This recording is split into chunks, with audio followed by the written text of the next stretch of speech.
Welcome back to CF Clips. This is the Smith & Wesson M&P15-22 Sport. It's a rimfire rifle that's as fun as a backyard barbecue and easier on your wallet than a hot dog eating contest.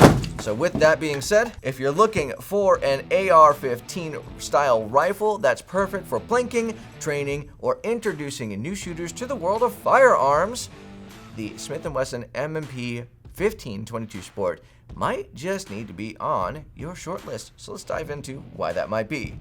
Originally, Smith & Wesson, hailing from the heart of America, is a firearms manufacturer with a legacy as long and storied as a Texas cattle drive. They're the grizzled gunslingers of the industry with a reputation for quality and innovation that's as solid as their revolvers. So, let's dive in. Up front, we do have an A2 style flash hider with a barrel protruding out of that handguard, which does happen to be right about 10 inches. With that being said, that handguard does have M-lock style on the sides and the bottom with a full Picatinny rail up top going all the way back to the charging handle. That charging handle is a little bit unique as it's a little bit of a shorter pole being a 22, but we'll get into that in just a second. The handguard itself is made out of polymer. It's very light, very robust, and there is no creaking in it even when I put it under pressure. As much as I can. Shout out to Jerry Rig Everything for a bend test. Anyway, the upper and lower receivers are going to be made out of a polymer material as well, but of course everything inside here is going to be made out of metal. There's that little tiny action for you. Heading down to that magwell, the magazine is very clearly something a little bit different than you might be expecting if you were thinking this was a 5.56.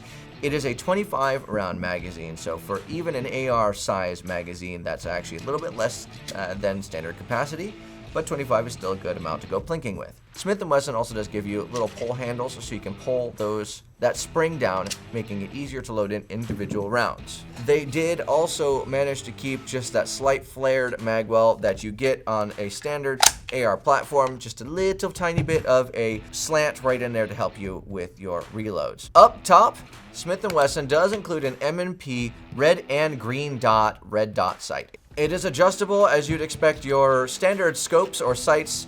You unscrew the top and then you can get to the actual adjustments. So it does actually feel a little bit higher quality, even though it is sitting on a 22 rifle. That alone brings up the value of this particular rifle being a 22 and all. Now, flipping her over, we do have our 90-degree safety switch, which works exactly as one would expect. Also with a bolt release, as you would expect on a standard AR-15 style rifle. That action is very small, so it is a left side pull only charging handle. You pull it back, obviously she locks into place, and as you can see, it is clear. It's been clear this whole time before and during the video. It does work exactly as you would expect on your bolt release, but it is also kind of fun just to note and to hear the differences between a standard AR-15 like a 5.56 rifle and the little 22. It's just smaller, it's easier to maneuver, it's lighter of a pull, so definitely somebody who is getting new into firearms, this is going to be a really good starter. Heading down to that trigger, well, it is again made out of that plastic. That trigger is actually made out of metal, so it will be a higher quality trigger, but the trigger guard is made out of a polymer. Now, I'm not going to give you a trigger pull as it's always dangerous to do that with really any 22 rifle, but I will tell you this, I have had some experience in pulling that particular trigger. It is got a little bit of take up to it with a decent wall and then a nice clean break. Overall, it feels great, especially if you're looking to just go plink at the range with your friends. Falling down towards that grip, you do have a very nice aggressive texturing on both the left and the right side with a vertical texturing on that rear of the grip.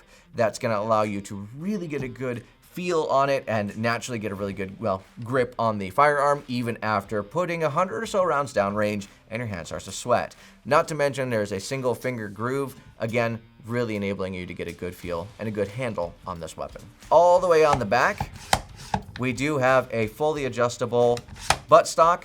It does have a very nice aggressive texturing on that back, of course helping you with all of that 22 recoil.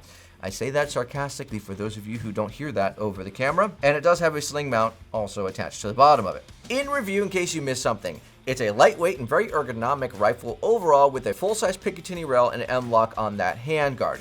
We did decide that that was a 10-inch handguard, with a 25 round magazine capacity, and it does come with one mag in the box.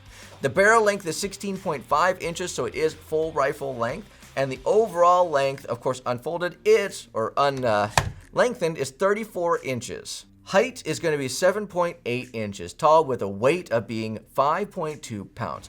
Overall, the twist rate on the barrel of this rifle is a 1 in 15 twist rate. And finally, it is of course chambered in that 22 long rifle, not 22 Magnum, just in case if you might be wondering. In conclusion, the M&P15-22 Sport isn't for those who need a hard-hitting tactical rifle. It's for shooters who love the AR platform, but want something a little bit more wallet-friendly and recoil-free. It's for the plinkers, the trainers, and those who just want to have a blast with their firearms. If you're looking for a rifle that's as fun as it is functional, the M&P15-22 Sport deserves a serious look. If you have any experiences with the Smith & Wesson M&P15-22, please leave a review down below. We would love to see your comments. That is all I have for you today.